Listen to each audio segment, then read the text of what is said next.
베드로전서 보시겠습니다. 베드로전서 1장 23절로 25절까지 보겠습니다.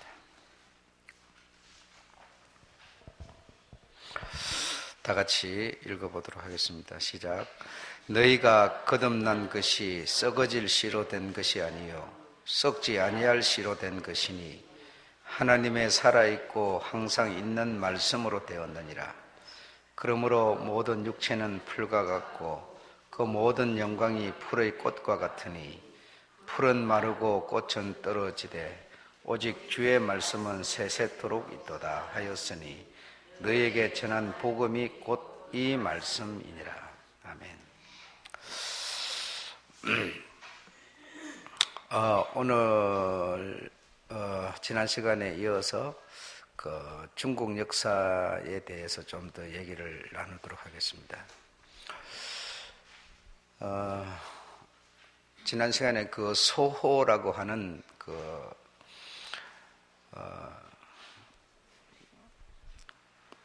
셈의 후손에 대한 얘기를 하다가 마쳤는데,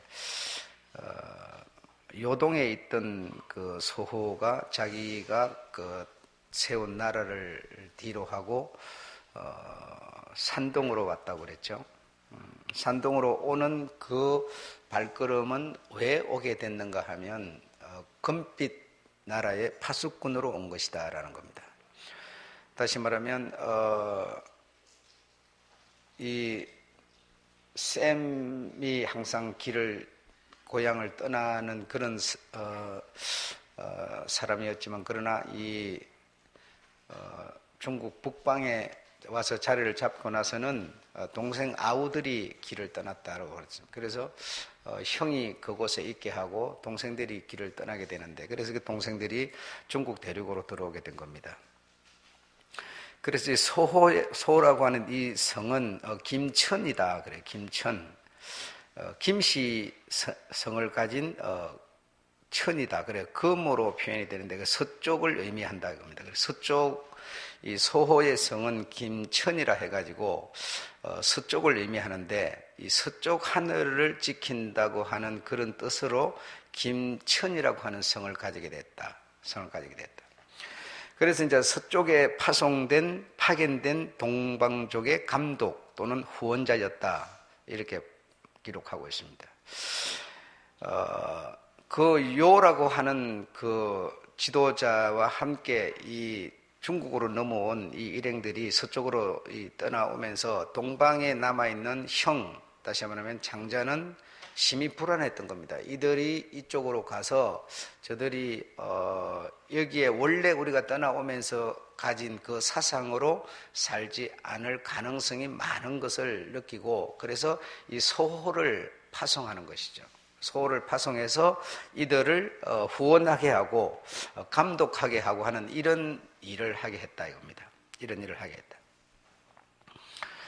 그래서 이 산동에서는 원래 이 김을 갖다가 이렇게 발음을 하는데, 중국 발음은, 근데 이 산동에서는 역시 김으로 표현이 되고 있습니다. 김. 그래서 이 발음이 이 산동에는 거의 이 발음이 이 중국 발음이라기보다 이 조선족 발음을 하고 있다 이겁니다. 그래서 김으로 표현을 한다.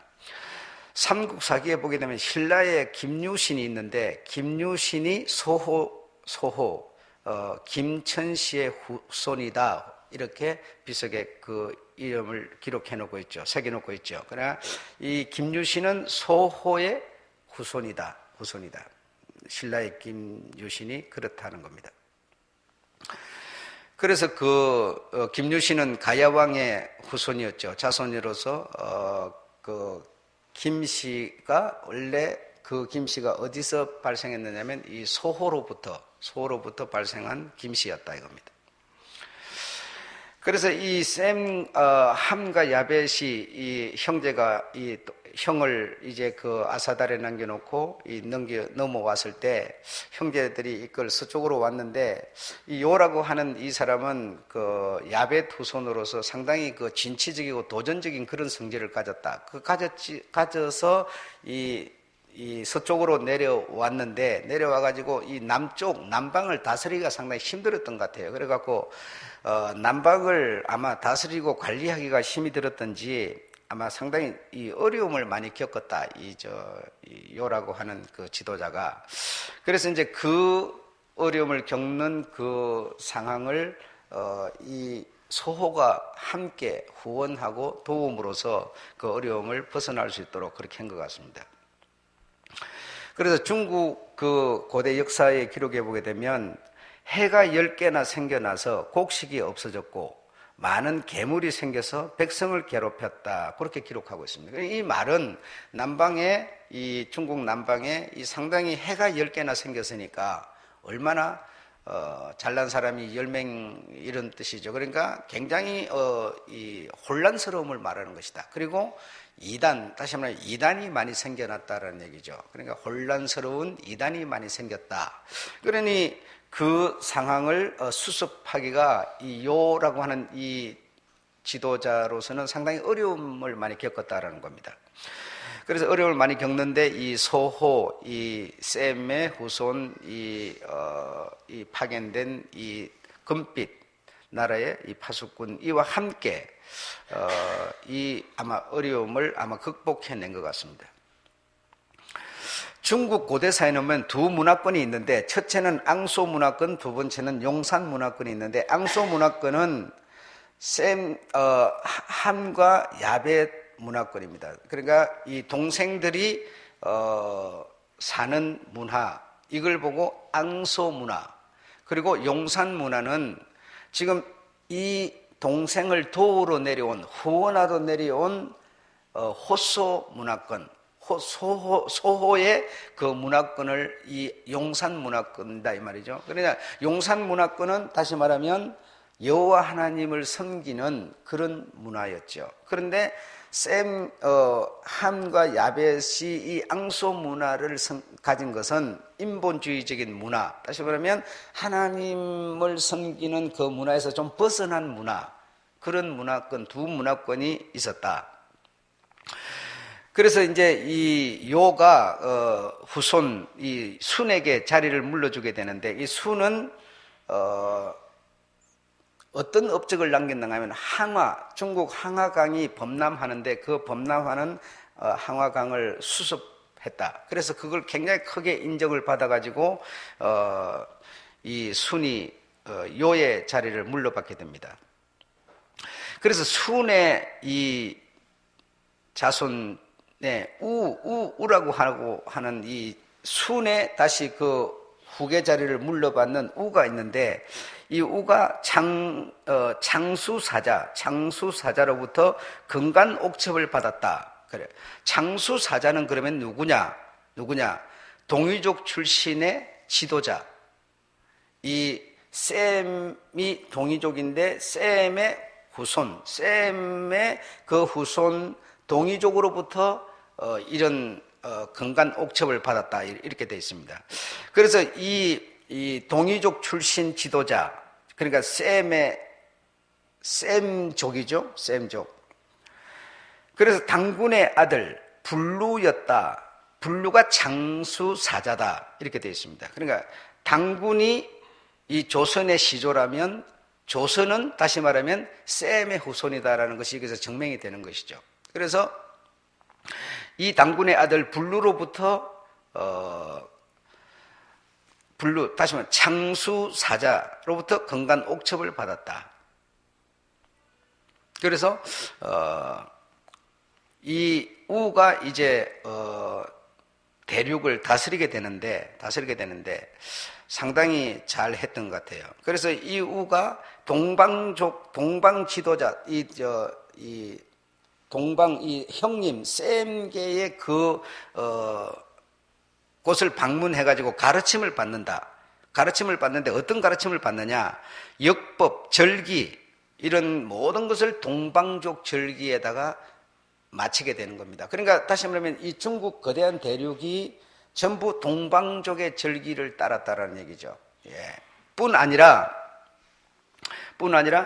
날짜, 절기, 도량 오래 이 전부 어떤 사람이 살아가는 이런 모든 것들을 전부 이 동방족의 그런 것을 배워서 가르침을 받아가지고 이 우라고 하는 이 지도자가 전부 따랐다는 얘기죠. 그러니까 이 동방족, 다시 말하면 셈계가 가지고 있는 그 모든 사상을 이 중국 대륙이 전부 다 그대로 받아들여서 그대로 사용하고 있었다. 그래서 타락하기 전까지 이 중국은 이 우라고 하는 지도자로 말미암아 그 전체적으로 하나님을 섬기는 그런 나라였고 그런 흐름을 따라갔다 이 말이죠. 그래서 뭐 여호와 하나님을 섬기는 그런 어떤 제사 문화, 또 어떤 제사를 지내는 그런 단 뭐 이런 것이 굉장히 유적으로 많이 남아 있는 것이죠. 그런데 이 우의 아들 게라고 하는 아들에게 이 자리를 물려주게 되는데, 물려주게 이래 되다 보니까 문제가 생겼는데, 무슨 문제가, 세습 문제가 생겼어요. 세습. 그러니까 자꾸 자식한테 물려주는 이런 문제로 세습 문제가 생겨서 반발이 일어나게 됐는데, 설의 아들 당이라고 하는 강력한 지도자가 나와가지고 이 세습 제도를 다시 보완을 시켰어요. 보완을 시키고 이런 어떤 자식한테 물려주는 이런 세습을 폐지해버리고 다시 말하면 어떤 민주적인, 다시 말하면 어떤 투표를 해가지고 지도자를 뽑는 어떤 이런 식으로 강력한 어떤 지도 체계를 만들었다 이거죠. 그래서 대륙 질서를 바로 잡았다 이렇게 되어 있습니다. 자, 이렇게 동방족이 중국을 이 동방의 사상, 동방의 절기, 하나님 여호와를 섬기는 그런 모든 것들이 이 중국 대륙을 다 거의 점령했고, 그러니까 이 동쪽에도 전부 이제는 이 남방 이쪽에 전부 이제 하나님 섬기는 그런 사상으로 다 이렇게 됐었는데, 중국의 14대까지 계속 이 여호와 하나님을 섬기는 이 흐름으로 흘렀다 이겁니다. 그러니까 얼마나 대단했는지 모르죠. 그러니까 한 사람의 소라고 하는 이 금빛 나라의 파수꾼을 파송함으로써 이 어마어마한 이 동방 전체가 여호와 하나님을 섬기는 그런 사상으로 몰아갈 수 있었다는 것은 얼마나 이 동쪽으로 넘어온 여호와 하나님을 섬기겠다고 하는 그런 믿음을 가지고 온 그런 사람들의 그 신앙심이 얼마나 대단했는가를 우리가 여기서 이해할 수가 있는 겁니다. 네. 자, 그래가지고 14대까지 이 동방족 그런 모든 문화권으로 사상으로 이렇게 살았는데, 그 14대에 가가지고 주라고 하는 이제 지도자가 이 지도권을 물려받게 되는데, 이 사람은 굉장히 난폭한 사람이었다. 그래서 아브라함부터 다윗 때까지가 14대죠. 그죠? 다윗부터 바벨론으로 이거해 갈 때까지가 14대죠. 그리고 바벨론에서 고레스 왕으로 포로에서 귀환되면서 예수까지가 14대입니다. 그래서 이 14대 그때까지, 그러니까 다윗 때부터 바빌론 그때까지 왕이 자식에게 왕을 물려주고 이것이 14대를 가가지고 결국 어떻게 됩니까? 쫄딱 망해버렸죠. 그래서 바빌론의 포로로 잡혀가 버리는 거 아닙니까? 그러니까 이 동쪽에도 14대까지 완전히 하나님을 섬기는 신앙으로 철저하게 그렇게 됐던 것 같습니다. 때다가 14대째 가가지고 이제 이 주라고 하는 자가 굉장히 난폭한 아마 그런 정치를 펼쳤던 것 같아요. 그렇게 하다 보니까 어쨌든 난폭하면은 또 난폭한 사람 지도자한테 또 이렇게 반기를 드는 사람은 당연히 있을 수밖에 없겠죠. 그래서 서창백이라고 하는 사람한테 이 주라고 하는 지도자가 쫓겨나게 되고 이렇게 혼란 시대를 거듭하고 밀어내고 내가 올라가고 이런 시대를 계속 반복하고 있는 그 때에 드디어 이제 시 황제가 등극을 하게 됩니다. 시 황제가 여러분이 아는 대로 그 진시황입니다. 진시황이 등극을 해서 BC 그때가 221년이었다. 중국 전 대륙을 이 진시황이 천하 통일을 이루게 되는 겁니다. BC 221년에. 그래가지고 이 진시황은 장사꾼 출신이었다. 장사꾼 출신이었다. 장사꾼 출신이다 보니까 중국으로 비단을 구입하러 온 이 서양 사람들의 문화를 받아들이게 됐어요. 그래 자기도 장사꾼 출신이다 보니까 이 장사꾼들하고 이 뭔가 마음이 맞았던 모양이에요. 그래갖고 이 장사를 하러 온 사람들이 서양 문화권을 가지고 넘어왔는데 거기에 마음을 뺏겨가지고 그만 바벨론 문화를 받아들이게 된 겁니다. 그래 그 전까지는 그래도 어떤 이런 뭐 쫓겨나고 또 올라서고 쫓겨나 이런 것이 14대까지 계속 반복되고 있었지만 그래도 여호와 하나님을 섬기는 문화가 지속이 되고 있었는데 이때 드디어 이제 BC 221년에 와가지고 이 진시황으로 말미암아 이 문화가 완전히 이제 단절되는 상황이 발생하게 되는 겁니다. 그래서 이 비단을 구입하러 온 이 장사치들의 말을 듣고 그만 서양 문화, 바벨론 문화, 인본주의 문화를 받아들이게 된 것이죠. 그래서 이 왕이 이 아사달과 중국 대륙 사이에 무엇을 세웠는가 하면 만리장성을 쌓게 되는 겁니다. 만리장성을 쌓으면서 완전히 동방족의 그 하나님을 섬기는 문화와 인본주의 문화가 거기서 완전히 단절돼 버린 겁니다. 그때부터 이 중국은 이제 철저히 인본주의, 다시 말하면 인본주의 상징으로 용을 섬기는 그런 나라가 돼버린 겁니다. 그래서 이 만리장성을 쌓게 되는데 그래 완전히 하나님과 이제 결별해버린 겁니다. 이 만리장성이라고 하는 것 자체가 여러분은 이렇게 큰 어떤 이 저쪽과 이쪽 사이에 담을 이렇게 쌓는 건데 이거는 뭘 의미하느냐면 하나님과 내가 결별한다는 겁니다.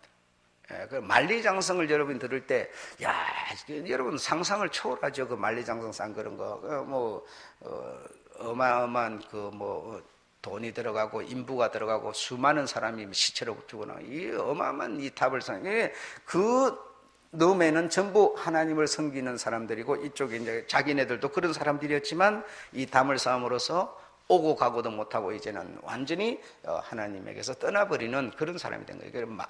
우리 사람으로 치면 이 문화라고 하는 것으로 담을 쌓는 것이고 나라되는 어떤 지경에 담을 쌓는 것이고 그렇게 된 것이다.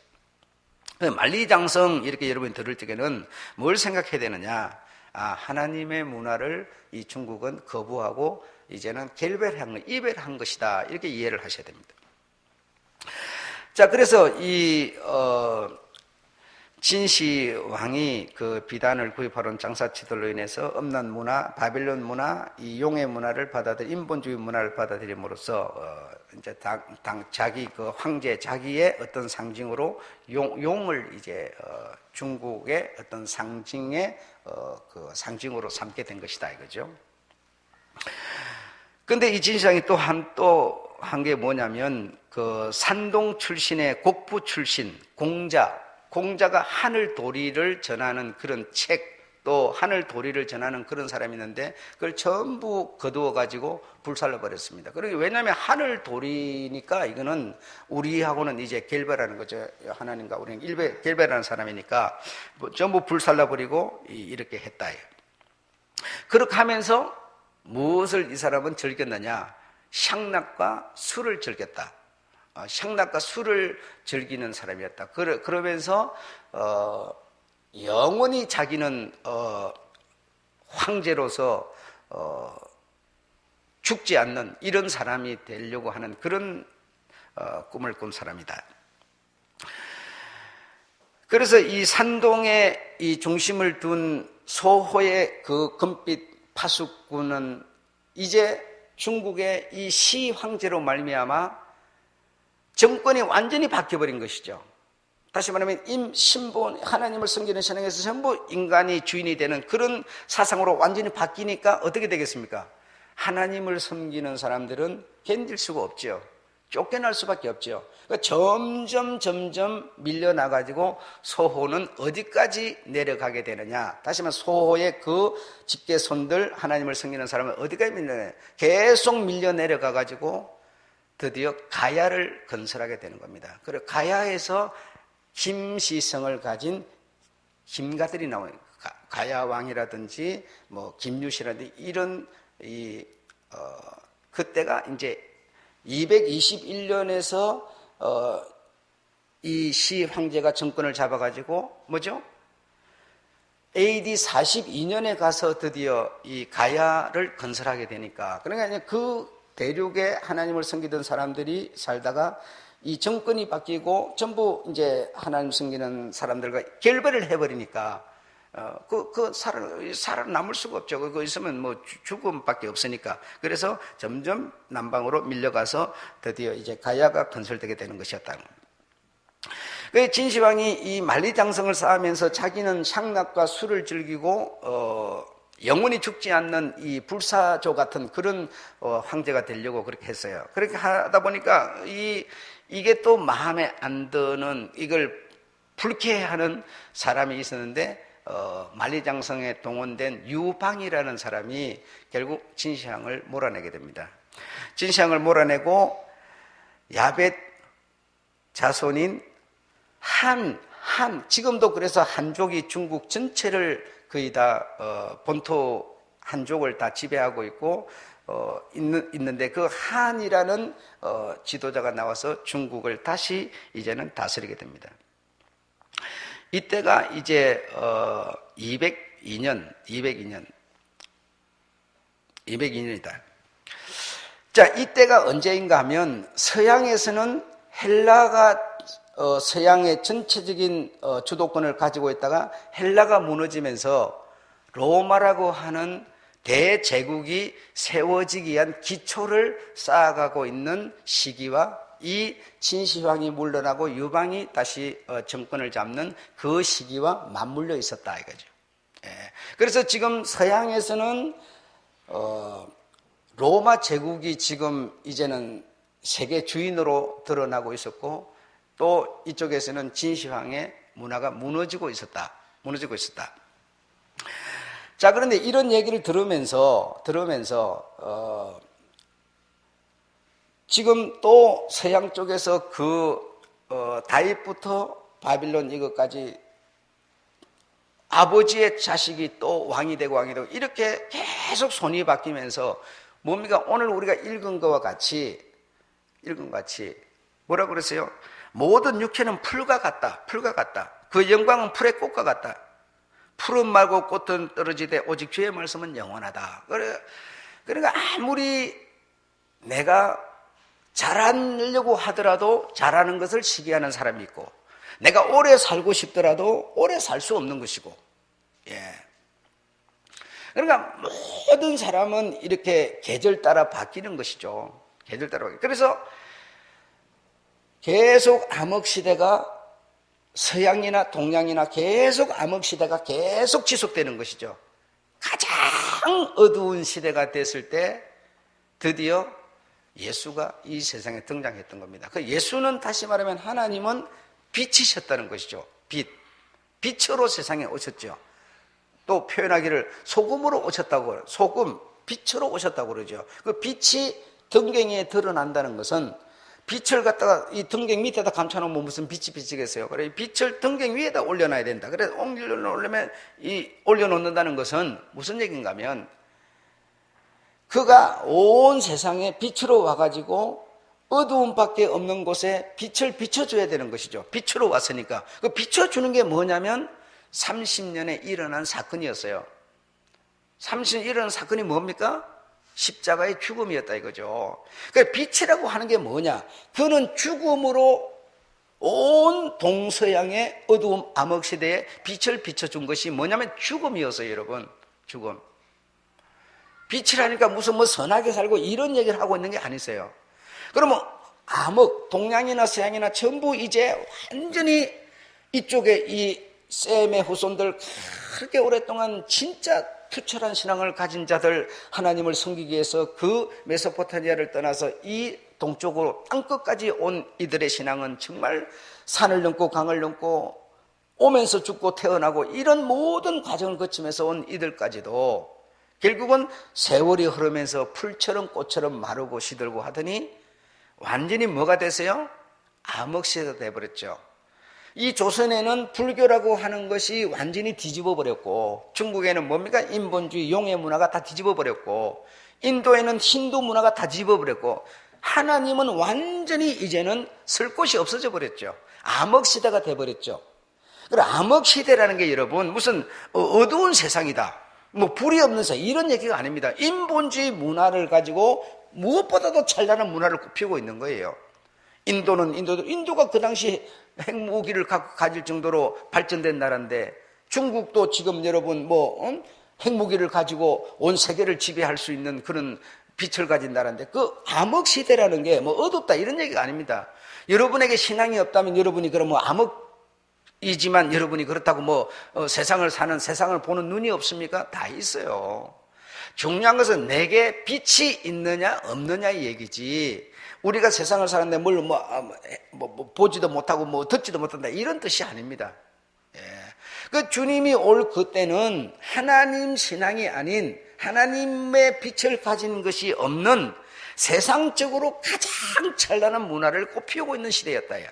그 로마라고 하는 이제 기초를 다져가지고 그들이 세상을 지배했을 때, 여러분 그 문화는 어마어마한 문화였죠. 거의 최고의 문화였지 않습니까? 인간적으로는 말이죠. 그러니까 요즘에 내가 아무리 잘 살고 돈 많고 많이 배우고 그런다 하더라도 우리 주님의 죽음과 부활이 내게 없으면 그는 뭡니까? 암흑을 갖고 사는 사람이다. 예. 그러니까 눈이 있어도 볼 수도 없고 귀가 있어도 들을 수도 없는 거예요. 그러면서 그는 뭐라고 그랬어요? 지 잘났다고 그러죠. 자식아, 네가 내만큼 돈이나 한번 가져봤어? 이렇게 말하죠. 네가 내만큼 공부 좀 했어? 이렇게 말하죠, 여러분. 그래, 암흑이라고 하는 거는 무슨 빛이 없다 이런 뜻이 아니에요. 인간적인 빛은 훨씬 우리보다 앞서 있는 겁니다. 앞서 있는 겁니다. 그래서 나에게 정말 우리 주님은 빛으로 오셔서 그가 죽는 것이 세상에 빛을 비치는 것이었죠. 죽는 것이. 그래서 우리 주님의 죽음의 값을 내가 가지고 있어야 나는 빛을 가진 자가 되는 거예요. 빛을 가진 자가. 내가 아무리 세상에서 못 살고 돈도 없고 배운 것도 없고 내가 나이가 늙어서 머리가 허였다 하더라도 내가 우리 주님의 죽음값을 가지고 있어야 돼요. 그래 내가 우리 주님이 뭘 가져서 빛을 가진 자가 되는 거예요. 그래 모든 사람은 내가 왕이든 뭐든 세월이 흘러감에 따라서 사람은 다 이렇게 오늘 본문처럼 풀처럼 꽃처럼 말라버리고 시들어버리고 이렇게 될 수밖에 없는 것이라는 거예요. 내가 아무리 욕심을 부려도 나에게 죽음 갖고 있는, 우리 주님의 죽음 갖고 있는 나에게 내 육체에 한이 오면 그때 나는 그걸 내놔줘야 되는 것이죠. 예. 그걸 붙든다고 되는 것도 아니죠. 주님은 우리에게 말씀하셨어요. 뭐라고 그랬습니까? 6일 동안 일하고 7일은 쉬어라 그랬죠. 그 하나님이 6일 일하시고 7일째는 안식하셨다고 그랬어요. 그걸 여러분 좀 더 크게 확대해 보십시오. 6,000년 동안 주님은 일하시는 거예요. 많은 사람들을 위해서 구원을 주기 위해서 일하고 계시죠. 예. 그리고 6,000년이 지나면 그는 아마 7,000년째 들어가면 쉴 거예요. 안식하실 거예요. 그 6,000년과 7,000년 그 중간 바로 그 6,000에서 7,000으로 뛰어넘는 그 첫날이 종말이 되지 않을 것이라고 누가 장담할 수가 있습니까? 주님의 법인데 여러분. 6일 일하고 7일 쉬어라. 우리는 여러분 그런 걸 아주 소홀하게 생각하는 거예요. 주일도 돈 벌 수만 있으면 주일 팽개치고 그냥, 이거는 여러분 가능하면 주일을 쉬는 데를 내가 선택을 하는 거죠. 모든 신앙은 선택이니까요. 내가 한 달 월급 받아가지고 11조를 주께 드리는 것도 내가 선택하는 거예요. 내가 주님의 죽음값을 내가 갖고 있으면 빛이 있기 때문에 그것도 내가 선택하는, 전부가 선택입니다. 나는 주일 일해요. 주일 일하는 데를 자기가 선택한 것이죠. 그렇잖아요. 거기 들어가갖고 있으면서 내가 어떻게 그걸 이길 수가 있습니까? 못 이기죠. 이겨낼 수가 없죠. 그래서 내가 주님의 죽음값을 갖고 있기 때문에, 다시 말해 빛을 갖고 있기 때문에 그 빛을 따라서 사는 겁니다. 내가 손해를 보는 거야. 내가 서원을 했기 때문에, 주님의 죽은 것을 갖고 있기 때문에 내가 서원한 것을 먼저 해롭더라도 갚는 거예요. 내가 못 먹고 못 입더라도 주님께 드릴 거 드려버리는 거예요. 이게 뭐냐면 서원이에요. 그런데 우리는 신앙을 가졌다면 우리가 어떻게 합니까? 내 할 것 하고 남으면 주님께 드리는 거예요. 이거는 여러분 신앙 아닙니다. 신앙. 우리 이 조선이 갖고 있는 이 문화는 근본적으로 함의 후손 최고의 신앙의 그 후손의 신앙이세요, 여러분. 그래서 세월이 흘러오면서 우리가 이 신앙 문화를 잃어버린 것이죠. 잃어버리고 언제나 하나님이 우선이 아니라 전부 우리가 우선이에요. 우리가 우선인데 우리가 먹고 있고 마시는 것을 위해서 하나님이 있는 것이고, 먹고 있고 마시는 걸 위해서 하나님이 뭔가 돕는 역할을 하고 있는 이런 것으로 바뀌어버린 것이죠. 바뀌어버린 것이죠. 그러나 원래 이곳으로 옮겨온 신앙 문화는 그런 게 아니었다 이 말입니다. 그런 게 아니었어요. 예. 이제 다음 시간부터는 여러분, 이 메소포타미아에서 동방으로 옮겨온 장자들에 대한 얘기를 지금까지 해드렸고, 함, 야벳도 이 형님과 마음을 같이 하는 자들은 이 동방으로 옮겨왔고, 동방으로 옮겨오지 못하고 그곳에 남아있었던 장자들, 그 장자를 통해서 결국 예수 그리스도가 오시게 되는 길이 이 동방으로 온 한 길과 동방으로 오지 않고 그곳에 남아있으면서 마음속으로 꿍꿍 앓고 있던 그 장자로 말미암아 하나님이 뻗어나가는 얘기를 해드리게 됩니다. 예. 그래서 거기서 여러분이 아는 아브라함이라는 자가 나오게 되는 것이고요. 아브라함은 뭐예요? 장자의 후손이세요. 장자의 후손. 이쪽으로 동방으로 온 장자보다는 좀 뒤떨어지는 후손이긴 하지만 이쪽으로 온 자들은 진짜 하나님 없이는 못 사는 자들이니까 보침 싸들고 온 거고요. 니모롯의 그 반역에 못 견뎌서 그냥 이쪽으로 신앙 지키기 위해서 온 거고, 그러나 오지도 못하고 합세하지도 못하고 어정쩡하게 남아있었던 후손이 아브라함입니다. 그 아브라함을 통해서 주님이 오시게 되는데, 그래서 그 아브라함의 역사는 인류는 성경에 기록을 남겨놨지만 이쪽으로 온 일기는 뭐죠? 기록이 남아있지 않을 뿐이지만, 그러나 이 동방족은 최고의 신앙 문화를 가지고 있는 민족이었다 이겁니다.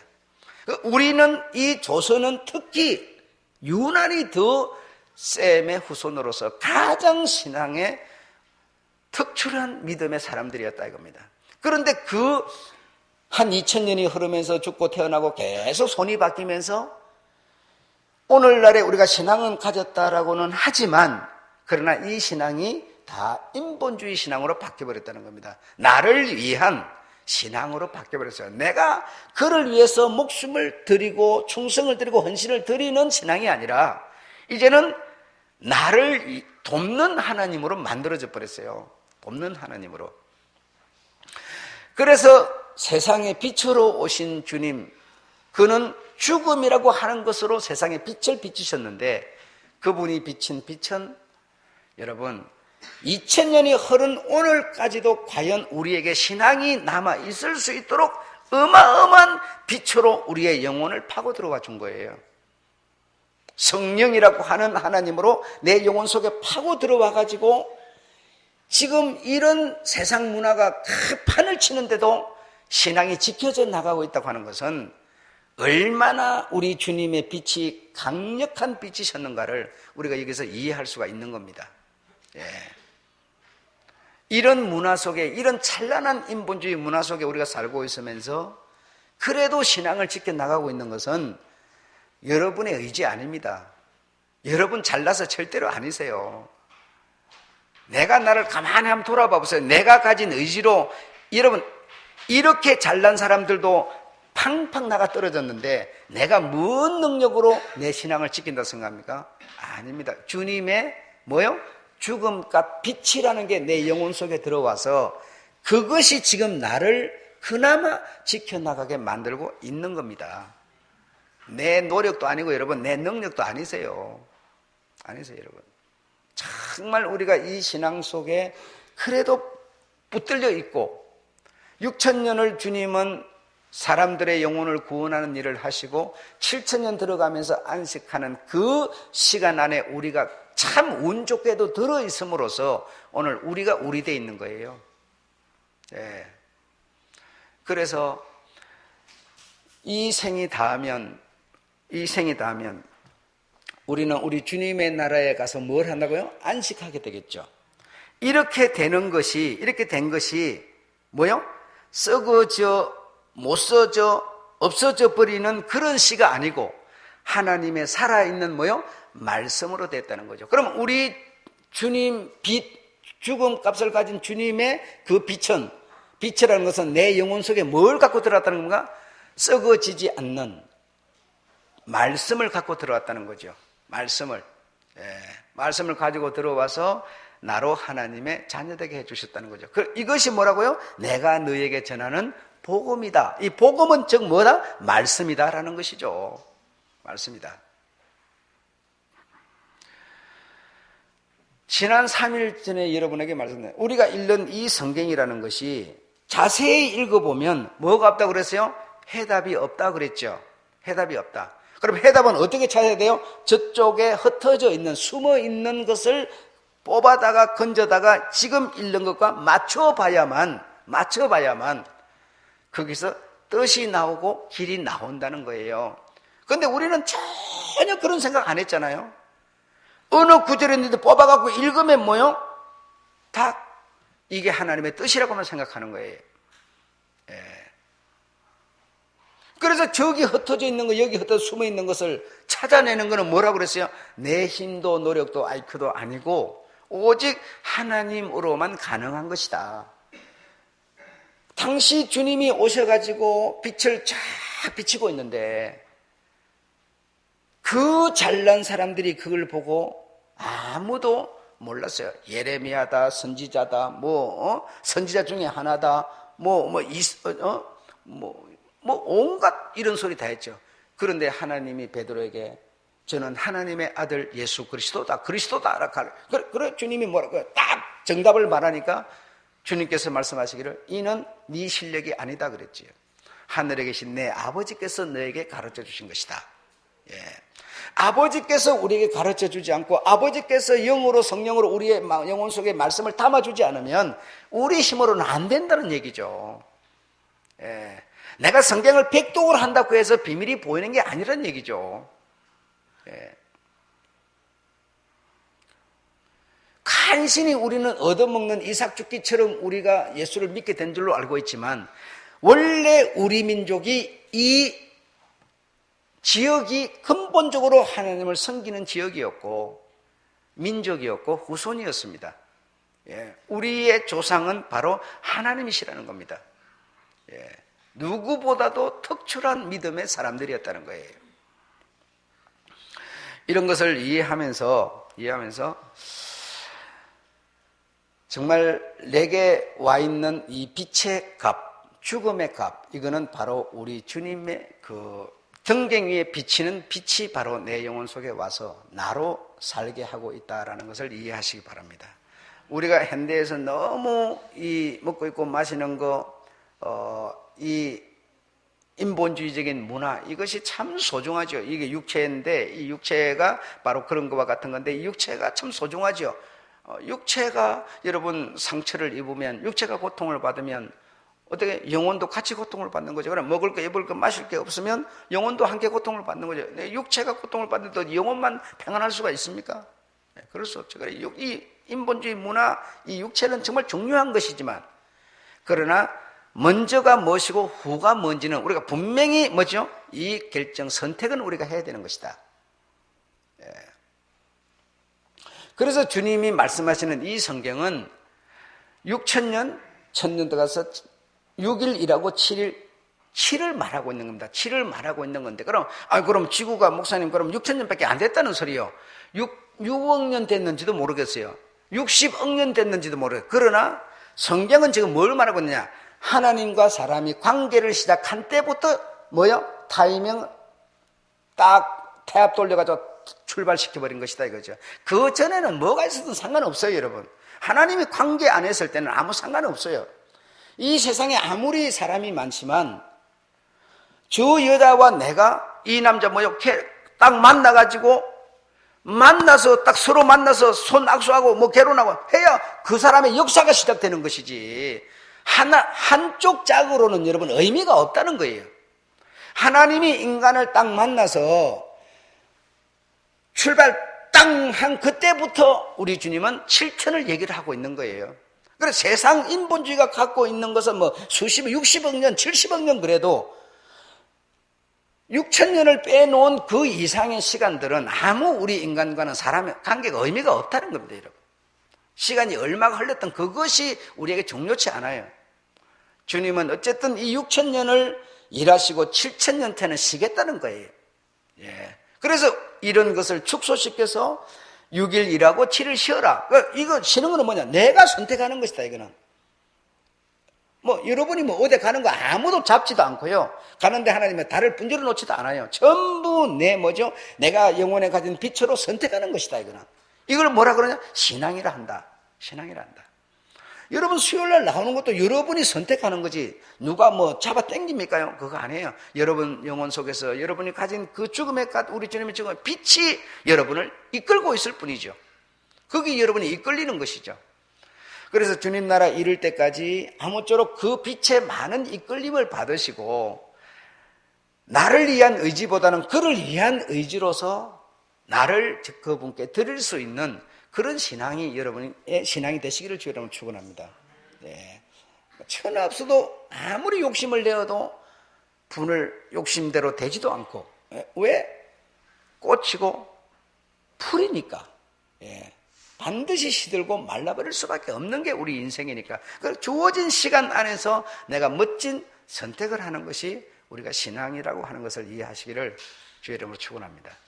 네. 마치겠습니다.